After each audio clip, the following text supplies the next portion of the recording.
Atos dos Apóstolos, capítulo 20, capítulo 21. E depois que cessou o alvoroço, Paulo chamou a si os discípulos e, abraçando-os, saiu para ir à Macedônia. E, havendo andado por aquelas terras, exortando-os com muitas palavras, veio à Grécia. E, passando ali 3 meses, e sendo-lhe pelos judeus postas ciladas, como se tivesse de navegar para a Síria, determinou voltar pela Macedônia. E acampou até a Ásia, Sópater, de Bereia, e dos de Tessalônica, Aristarco, e Segundo, e Gaio, de Derbe, e Timóteo, e dos da Ásia, Tíquico e Trófimo. Estes, indo adiante, nos esperaram em Troade, e depois dos dias dos pães ázimos, navegamos de Filipos, e em 5 dias fomos ter com eles a Troade, onde estivemos 7 dias. E no primeiro dia da semana, juntando-se os discípulos para partir o pão, Paulo, que havia de partir no dia seguinte, falava com eles, e prolongou a prática até a meia-noite. E havia muitas luzes no cenáculo onde estavam juntos. E estando um certo jovem por nome Eutico, assentando numa janela, caiu do 3º andar abaixo, tomado de um sono profundo que lhe sobreveio durante o extenso discurso de Paulo, e foi levantado morto. Paulo, porém, descendo, inclinou-se sobre ele e o abraçando disse: Não vos perturbeis, que a sua alma nele está. E subindo e partindo o pão e comendo, ali lhe falou largamente até a alvorada, e assim partiu. E levaram vivo o jovem, e ficaram não pouco consolados. Nós, porém, subindo antes ao navio, navegamos até Assos, onde devíamos receber a Paulo, porque assim o ordenara, indo ele por terra. E logo que se ajuntou conosco em Assos, o recebemos e fomos a Mitilene. E navegando dali, chegamos no dia seguinte defronte de Quios, e no outro aportamos a Samos, e ficando em Trógilio, chegamos no dia seguinte a Mileto, porque já Paulo tinha determinado passar ao largo de Éfeso para não gastar tempo na Ásia. Apressava-se, pois, para estar, se lhe fosse possível, em Jerusalém no dia de Pentecostes. E de Mileto mandou a Éfeso a chamar os anciãos da igreja, e logo que chegaram junto dele, disse-lhes: Vós bem sabeis desde o primeiro dia em que entrei na Ásia, como em todo esse tempo me portei no meio de vós, servindo ao Senhor com toda a humildade, com muitas lágrimas e tentações, que pelas ciladas dos judeus me sobrevieram. Como nada que útil seja, deixei de vos anunciar e ensinar publicamente pelas casas, testificando tanto a judeus como a gregos, o arrependimento para com Deus e a fé em nosso Senhor Jesus Cristo. E agora eis que, ligado eu pelo Espírito, vou para Jerusalém, não sabendo o que lá me há de acontecer, senão o que o Espírito Santo de cidade em cidade me revela, dizendo que me esperam prisões e tribulações. Mas de nada faço questão, nem tenho a minha vida por preciosa, contando que cumpra com alegria a minha carreira e o ministério que recebi do Senhor Jesus para dar testemunho do Evangelho da graça de Deus. E agora, eis que eu sei que todos vós, por quem passei pregando o reino de Deus, não vereis mais o meu rosto. Portanto, no dia de hoje, vos protesto que estou limpo do sangue de todos, porque nunca deixei de vos anunciar todo o conselho de Deus. Olhai por vós e por todo o rebanho sobre o que o Espírito Santo vos constituiu bispos, para apacentardes a igreja de Deus que ele resgatou com seu próprio sangue. Porque eu sei isto, que depois da minha partida, entrarão no meio de vós lobos cruéis, que não pouparão ao rebanho, e que dentre vós mesmos se levantarão homens, que falarão coisas perversas, para atraírem os discípulos após si. Portanto, vigiai, lembrando-vos de que durante 3 anos, não cessei noite e dia de molestar com lágrimas a cada um de vós. Agora, pois, irmãos, encomendo-vos a Deus e a palavra da sua graça, a Ele que é poderoso para vos edificar e dar herança entre todos os santificados. De ninguém cobicei a prata, nem o ouro, nem o vestuário. Sim, vós mesmos sabeis que para o que me era necessário, a mim e aos que estão comigo, estas mãos me serviram. Tendo-vos mostrado em tudo que, trabalhando assim, é necessário auxiliar os enfermos, e recordar as palavras do Senhor Jesus que disse: mais bem-aventurada coisa é dar do que receber. E havendo dito isto, pôs-se de joelhos e orou com todos eles, e levantando-se um grande pranto entre todos. e lançando-se ao pescoço de Paulo, o beijavam, entristecendo-se muito, principalmente pela palavra que dissera, que não veriam mais o seu rosto, e acompanharam-no até o navio. E aconteceu que, separando-nos dele, navegamos e fomos correndo o caminho direito, e chegando a Cós, e no dia seguinte a Rhodes, de onde passamos a Pátara, e achando um navio que ia para a Fenícia, embarcamos nele e partimos.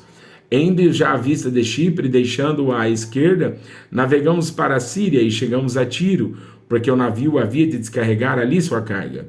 E achando discípulos, ficamos ali 7 dias, e eles, pelo Espírito, diziam a Paulo que não subissem a Jerusalém.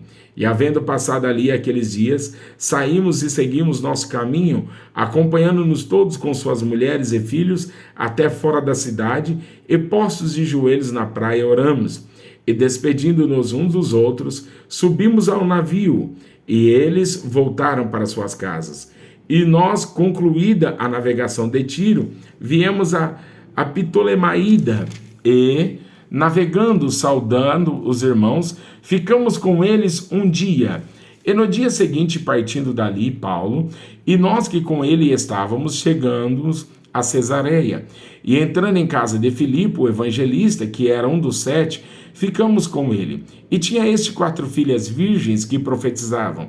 E demorando-nos ali por muitos dias, chegou da Judéia um profeta por nome Ágabo, e vindo ter conosco, tomou a cinta de Paulo, e ligando-se os seus próprios pés e mãos, diz: Isto diz o Espírito Santo: assim ligarão os judeus em Jerusalém o homem de quem é esta cinta, e o entregarão nas mãos dos gentios. E ouvindo nós isto, rogamos-lhe, tanto nós como os que eram daquele lugar, que não subissem a Jerusalém. Mas Paulo respondeu: Que fazeis vós chorando e magoando-me o coração? Porque eu estou pronto não só a ser ligado, mas ainda a morrer em Jerusalém pelo nome do Senhor Jesus. E como não podíamos convencê-lo, nos aquietamos dizendo: faça-se a vontade do Senhor. E depois daqueles dias, havendo feito os nossos preparativos, subimos a Jerusalém. E foram também conosco alguns discípulos de Cesareia, levando consigo um certo Minasson, Cíprio, discípulo antigo com quem havíamos de hospedar-nos. E logo que chegamos a Jerusalém, os irmãos nos receberam de muito boa vontade. E no dia seguinte, Paulo entrou conosco em casa de Tiago, e todos os anciãos vieram ali. E havendo saudado, contou-lhes por miúdo o que por seu ministério Deus fizera entre os gentios. E ouvindo eles, glorificavam ao Senhor e disseram-lhe: Bem vês, irmãos, quantos milhares de judeus há que creem, e todos são zeladores da lei. E já acerca de ti foram informados que ensinais todos os judeus de que entre os gentios apartaram-se de Moisés, dizendo que não devem circuncidar seus filhos, nem andar segundo o costume da lei. Que faremos, pois? Em todo caso é necessário que a multidão se ajunte, porque terão ouvido que já é vindo. Faz depois isso que te dissemos. Temos 4 homens que fizeram voto. Toma estes contigo e santifica-te com eles, e faze por eles os gastos para que rapem a cabeça, e todos ficarão sabendo que nada daquilo de que foram informados acerca de ti, mas que também tu mesmo andas guardando a lei.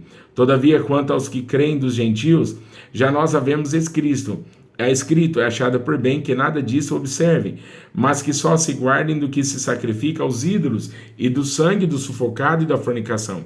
Então Paulo, tomando consigo aqueles homens, entrou no dia seguinte no templo, já santificado com eles, anunciando serem já cumpridos os dias da purificação, e ficou ali até se oferecer por cada um deles a oferta. E quando os 7 dias estavam quase a terminar, os judeus da Ásia, vendo no templo, alvoroçaram todo o povo e lançaram mão dele, clamando: Homens israelitas, acude! Este é o homem que por todas as partes ensina a todos contra o povo e contra a lei, e contra este lugar e demais disto, introduziu também no templo os gregos e profanou este santo lugar. Porque antes tinham visto com ele na cidade a Trófimo de Éfeso, o qual pensavam que Paulo introduzira no templo. E alvoroçou-se toda a cidade, houve grande concurso de povo, e pegando Paulo, o arrastaram para fora do templo, e logo as portas se fecharam.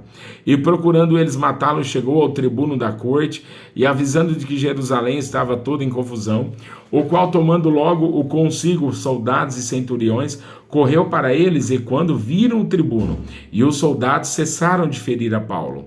Então, aproximando-se o tribuno, o prendeu e o mandou atar com 2 cadeias, e lhe perguntou quem era e o que tinha feito. E na multidão uns clamavam de uma maneira, outros de outra, mas como nada podia saber ao certo, por causa do alvoroço, mandou conduzi-lo para a fortaleza. E sucedeu que, chegando às escadas, os soldados tiveram de lhe pegar por causa da violência da multidão, porque a multidão do povo seguia clamando: mata-o. E quando iam introduzir Paulo na fortaleza, disse Paulo ao tribuno: é-me permitido dizer-te alguma coisa? E ele disse: sabes o grego? Não és tu porventura aquele egípcio que antes desses dias fez uma sedição e levou ao deserto 4.000 sacerdotes? Ou 4.000 salteadores? Mas Paulo lhe disse: na verdade, que sou eu um homem judeu, cidadão de Tarso, cidade não pouco célebre na Cilícia. Rogo-te, porém, que me permitas falar ao povo. E havendo-lhe permitido, Paulo, pondo-se em pé nas escadas, fez sinal com a mão ao povo. E feito grande silêncio, falou-lhes em língua hebraica, dizendo: